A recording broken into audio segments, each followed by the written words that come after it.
काय झालं आजोबा, अचानक बोलावलं? त्या दिवशी विक्रांत भोसलेला भेटल्यानंतर काय झालं ते सांगितलं नाहीस. चिठ्ठी दिली तुम्ही दिलेली? आधीला अजून तरी काय चौकशीला बोलावलेलं नाहीये त्याने. बोलवणारही नाही तो. आजोबा म्हणजे तसं विचारणं चुकीचं आहे, पण काय लिहिलं होतं तुम्ही त्या चिठ्ठीमध्ये? त्या चिठ्ठीत काय लिहिलं होतं यापेक्षा अपेक्षित परिणाम साध्य झाला हे महत्वाचं. असो, प्रथमेश कुठे आहे? घरीच आहे. राधा आहे ना सोबत? नाही, ती क्लासला गेली आहे आणि प्रथमेश आता मोठा झालाय, राहू शकतो एकटा. तरीही त्याला एकटं सोडू नका. पण आजोबा, तुम्हा दोघांना त्याच्या सोबत राहणं जमत नसेल तर त्याला इकडे पाठवा, पण एकटं सोडू नका त्याला. पण सवय पण व्हायला. सवय नाही लागली तरी चालेल, पण एकटं ठेवायचं नाही त्याला. पण मी काय सांगतोय ते कळलंय का चंदू? ताबडतोब घरी जा आणि फोन कर मला. त्याच्या सोबत राहा. पण आजोबा, मला प्रश्न विचारू नकोस. जा ताबडतोब घरी आणि खुशाली कळव मला त्याची. निघ.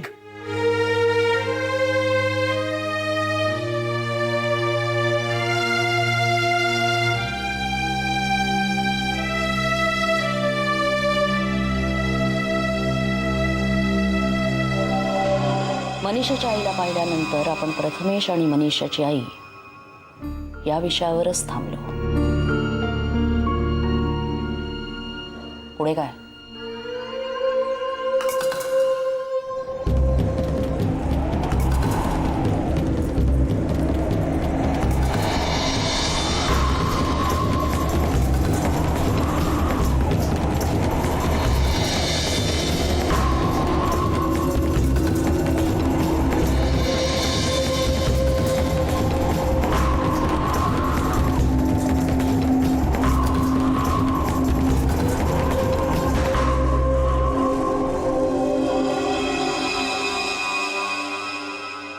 आज तुला सोडणार नाही मी मनीषा.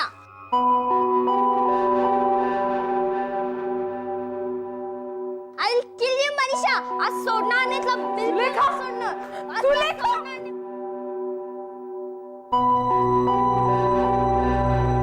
मनीषा, काय चाललंय हे सगळं? काही नाही मम्मा, तू चल इथून, नंतर सांगेन तुला. मनीषा, एक शब्दही बोललीस तर मी तुला. सुलेखा, गप्प बस. मनीषा, काय झालं? ही नेहमीच असं करते. आता तरी लोकांना त्रास देणं बंद कर ग. आणखीन किती वर्ष? तुम्ही माझ्या वाटेला जाताय. मी कोणालाही काही करत नाही.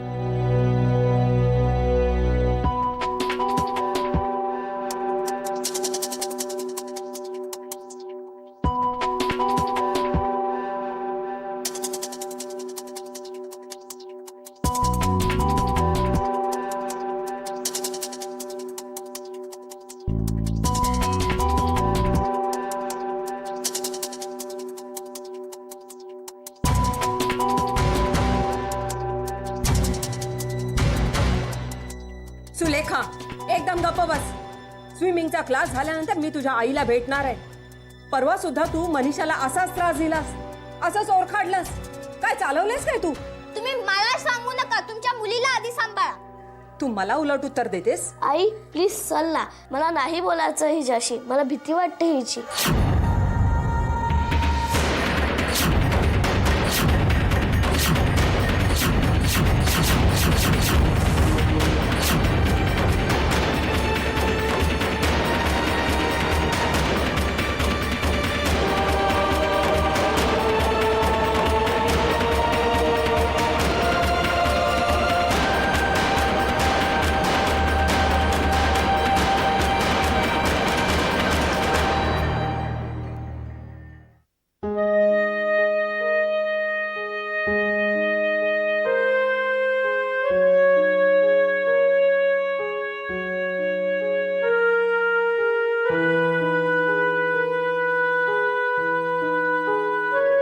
श्रीराम श्रीराम.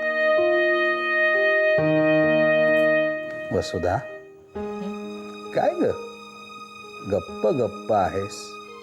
कसला विचार करतेस एवढा?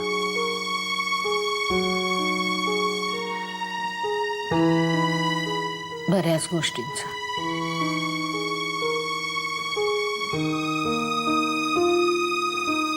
बाबा, मला आता आदिनाथचं लग्न आठवलं. कोणाच्या ध्यानीमनी नसताना झालेलं. सुलेखाशी लग्न ठरलं होतं त्याचं. पण आदिनाथ कंपनीच्या कामासाठी कोकणात जातो काय, तिथे शुभ्राला भेटतो काय आणि तिच्याशी लग्न करूनच घरी येतो काय.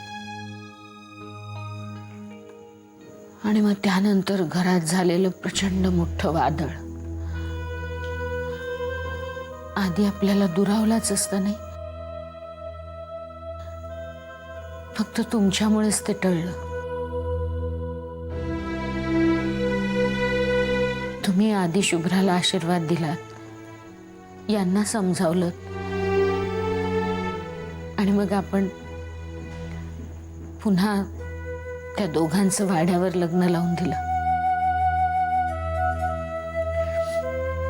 मला नेहमी वाटतं बाबा, शुभ्रा आपल्याला सून म्हणून लाभली ना, आपलं खरंच खूप मोठं भाग्य आहे.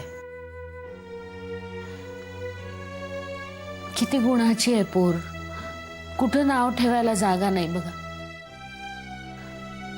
एवढी सालस, समजूतदार, सगळ्यांसाठी एवढी झटत असते. सगळेजण सुखात राहावेत म्हणून सारखी धडपडत असते.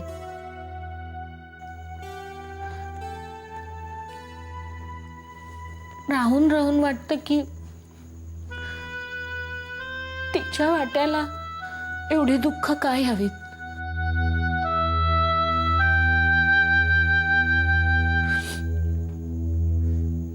आधी शुभ्राचा एकमेकांवर केवढा जीव आहे. मग असं का होतं की जरा कुठे 2-4 आनंदाचे क्षण त्यांना मिळतात न मिळतात, तोच पुन्हा पुन्हा पुन्हा संकटाचं सावट येतं त्या दोघांवर, आपल्या घरावर. त्यांच्या संसारातली विघ्न संपणार तरी कधी बाबा? आता 2 वर्ष व्हायला आली. एव्हाना एखादं नातवंड घरात खेळायला हवं होतं.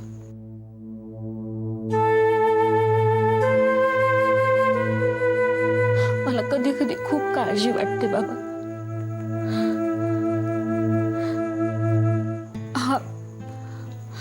हा कठीण काळ असा अजून किती दिवस राहणार? श्रीराम श्रीराम. वसुधा, संसार म्हटला की सुख दुःख चढ उतार येणारच. संकटही येतात, पण त्यातून तावून सुलाखून बाहेर निघालं की नाती अधिक दृढ होत जातात आणि तीच कायम टिकतात. आदिनाथ आणि शुभ्राचं म्हणशील तर आत्ताची परिस्थिती ओढवली आहे, त्यातून त्यांचं नातं अधिक घट्ट होणार आहे अशी खात्री आहे मला. तुला सांगतो वसुधा, शुभ्रा आपल्या घरात सून म्हणून आली ही आपल्या घराण्याची पूर्व पुण्याई आहे. आपल्यावरची येणारी संकट थोपवली जात आहेत, त्यांची तीव्रता कमी केली जाते, ती केवळ शुभ्रामुळेच. म्हणजे बाबा? शुभ्रा हा पार्वती वहिनीचा पुनर्जन्म आहे. तिची शक्तीच आपल्याला या परिस्थितीतून तारून नेणार आहे.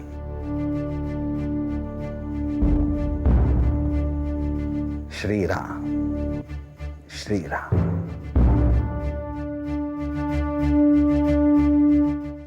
कोणाला मारायला कोणाला माहिती. अग बाई चंदू, ये चंदू. कशी आहेस कुसुमात्या? काय मी बरी आहे, मला काय धाड भरले, मी मजेत. तू कसा आहेस? मस्त. चल आहे मी आत. अरे ए चंदू थांब थांब. मग काय आज पुन्हा पुणेरी चर्चासत्र आहे वाटतं.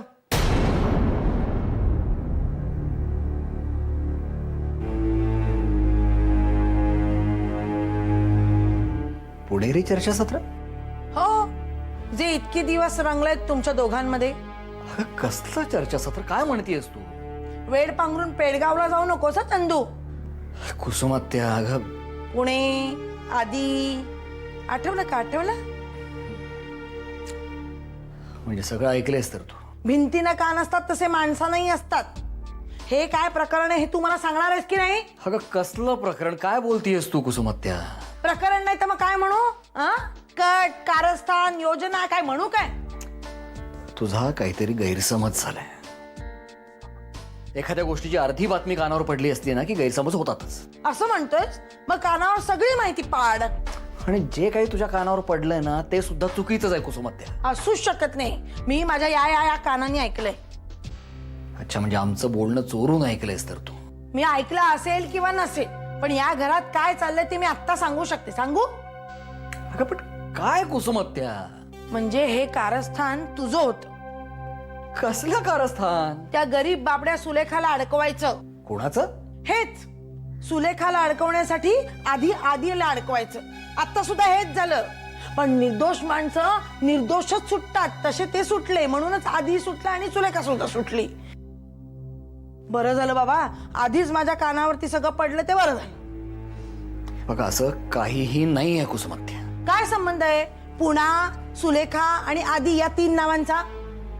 बघ, तू कशाचाही संबंध कशाशीही जोडतीयस कुसुमात्या. मी का तुम्ही? सुलेखाला अडकवण्यासाठी तुम्ही आधीचा वापर केलात. बस, आता जरा गप्प बस कुसुमात्या. गप्पच बसते. आता नाहीच बोलणार आहे मी. पण वेळ आली ना की अजिबात गप्पा बसणार नाहीये.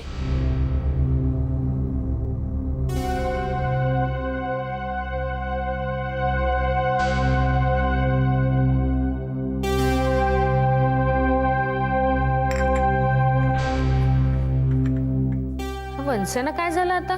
काय तणतणतात? काहीतरी गैरसमज करून घेतलाय त्याने. किती समजावून सांगितलं पण ऐकून घ्यायलाच तयार नाही. स्वतःच खरं. जाऊ दे रे, तू चिडू नकोस. तुला माहितीये ना त्यांचा स्वभाव. आणि आई, त्यांच्या बोलण्यावर विश्वास नको ठेवचा. नाही ठेवणार रे बाबा. बर, मला सांग, काल तू आला होतास, तो अचानक निघून का गेलास? आजोबांनी भेटायला बोलावलं होतं म्हणूनच आलो होतो. मग त्यांच्याशी बोलणं सुरू झालं आणि अचानकच चिडले ते माझ्यावर. बाबा चिडले तुझ्यावर? हो ना, प्रथमेशला घरामध्ये एकटा सोडून आलो म्हणून. म्हणजे मला मान्य त्याला एकटं सोडून यायला नको होतं, पण म्हणून एवढं चिडायचं. अरे त्यांना काळजी वाटते ना प्रथमेशची, म्हणून असेल. ती नुसती काळजी नव्हती आई. त्यांना कसली तरी भीती वाटत असावी. कसली भीती? हो, म्हणजे मागं प्रथमेशला पाण्यापासून धोका होता असं त्यांनी सांगितलं होतं ना, तसाच काहीसा सूर होता त्यांचा. म्हणजे तसंच काहीतरी सुचवायचं असेल त्यांना. तुला त्या संदर्भात त्यांनी काही सांगितलं का?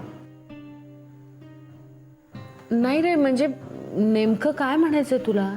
आजोबांना जेव्हा शंका येते तेव्हा ते पत्रिका बघतात. म्हणजे तसंच त्यांना प्रथमेशच्या पत्रिकेमध्ये काही जाणवलं का? म्हणजे तसं, आणि म्हणून मला त्याने ताबडतोब घरी जायला सांगितलं का? नाही रे चंदू, तसं काही असतं तर स्पष्ट सांगितलं असतं ना त्यांनी. तू उगीच नाही ते विचार करू नकोस. तू विचारून बघशील का त्यांना? विचारेन ना. आत्ता जरा पडलेत ते, उठले ना की लगेच विचारते. हा, नाहीतर मी असं करतो, मी इथे थांबतो, ते उठले की त्यांच्याशी बोलूनच जातो. ठीक आहे, तूच बोल म्हणजे तुलाही बरं वाटेल.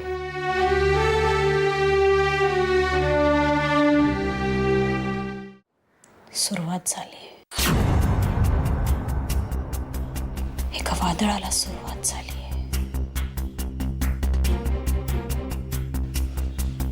वादळ येण्यापूर्वीची शांतता खूप धोकादायक असते. कारण वादळ कधी सुरू होईल याचा अंदाज नसतो आपल्याला.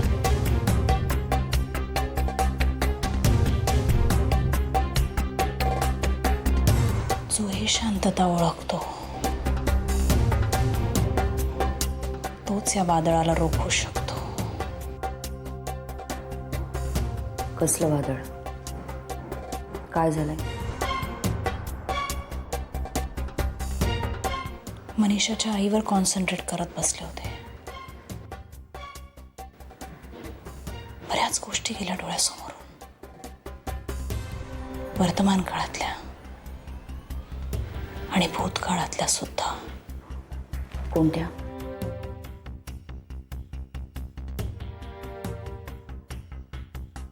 मनीषाची स्मृती खूप त्रासदायक ठरते माझ्यासाठी. देणारच, कारण तुझ्यासाठी तू मनीषाला मारलंस. पण एका आईची एकुलती एक मुलगी तिच्यापासून हिरावून घेतलीस. तो राग तिच्या डोक्यातनं जाईल असं वाटतं तुला? या घटनेला बरीच वर्ष होऊन गेलेत आता. तिची एकुलती एक मुलगी गेली ही गोष्ट पुरेशी नाहीये जन्मभर लक्षात ठेवायला?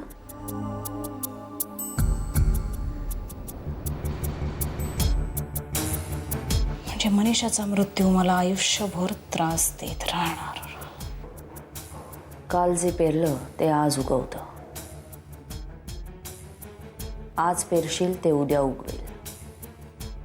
तू मनीषाला संपवलंस त्याचे परिणाम तू आज भोगतेस. बस, खूप भोगलं गेल्या जन्मी. आता ह्या जन्मी भोगायची इच्छा नाहीये. आणि मनीषाच्या आईकडून तर नक्कीच नाही. मनीषाच्या आईला पाहिलंस तेव्हा ती काय करत होती? मनीषाच्या स्मृती आठवत बसली होती. मला अजूनही असं वाटतंय प्रथमेश आणि मनीषाची आईची एक भेट आपल्याला खूप महागात पडणार आहे.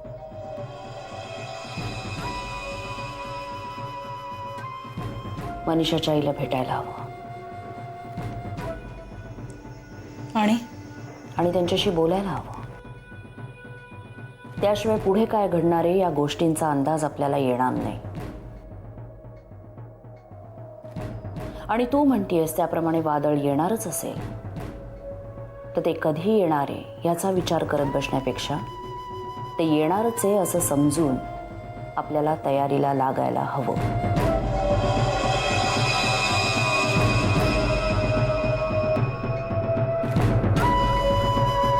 कसला विचार करतेस?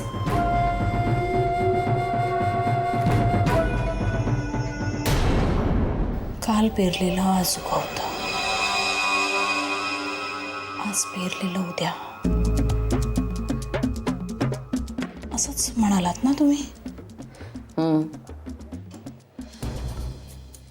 पेरलेलं जर उगवलंच नाही तर